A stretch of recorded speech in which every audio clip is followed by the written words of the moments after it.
This is What If, and here's what would happen if we lived on Mars. Ever felt like getting off this planet? Well, consider Mars, fourth rock from the Sun.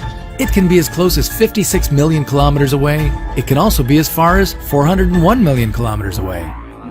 Even if you jumped into the fastest spacecraft ever launched from Earth, getting there would take anywhere from 40 days to 9.5 months, depending on the position of the planets. And after all that time spent in space, you'd finally see dry and lifeless Mars on the horizon. Would you be able to survive there? What would you need to survive on Mars anyway? First off, you'd have to figure out how to produce oxygen to breathe. The Martian atmosphere is very thin, and it's 95% carbon dioxide. You wouldn't be able to just bring the oxygen you need to survive, but you could extract it from the carbon dioxide with machines like NASA's MOXIE. Not only would that provide you and other Martian settlers with breathable air, but also supply you with liquid oxygen propellant. That's the stuff you'd need to lift a rocket off Mars, in case you decide to return to Earth. There's no fertile soil on Mars to grow food in. Instead, you'd use hydroponics, cultivating your crops in a mineral and nutrient solution. No soil required.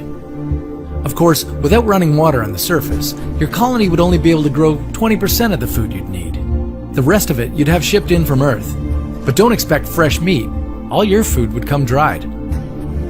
Along with the other settlers, you'd probably live in inflatable pressurized buildings. But it's more likely that you'd go underground. Because Mars has no global geomagnetic field, and since its atmosphere is so thin, radiation levels in the orbit above Mars are 2.5 times higher than at the International Space Station. That's too much solar radiation for humans to bear. Forget about suntanning. The sun would appear just half as big as it does from Earth.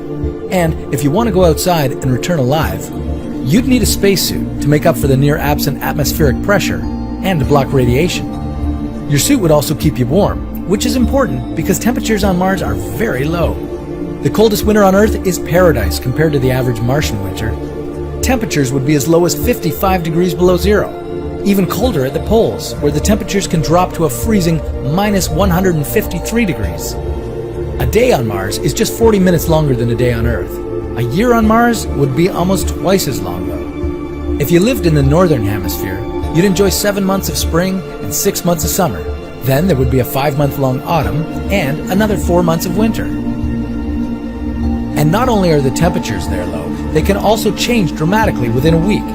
These variations often result in powerful dust storms. They wouldn't harm you, but they'd clog all your electronics. Remember, too, that the gravity on Mars is about 1/3 of Earth's. You'd need to learn how to walk again. Still want to move to the Red Planet?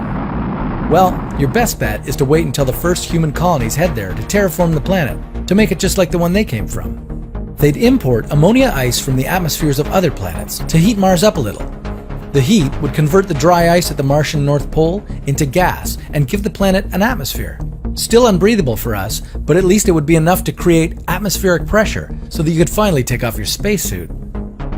Then, they'd extract water from the vast reserves of water ice locked beneath Mars's surface. Water vapor would make the atmosphere thicker and thicker. Eventually, you'd see it raining and snowing on Mars. And after maybe 1,000 years, there'd be enough oxygen for humans to breathe. The planet re-engineering would be complete.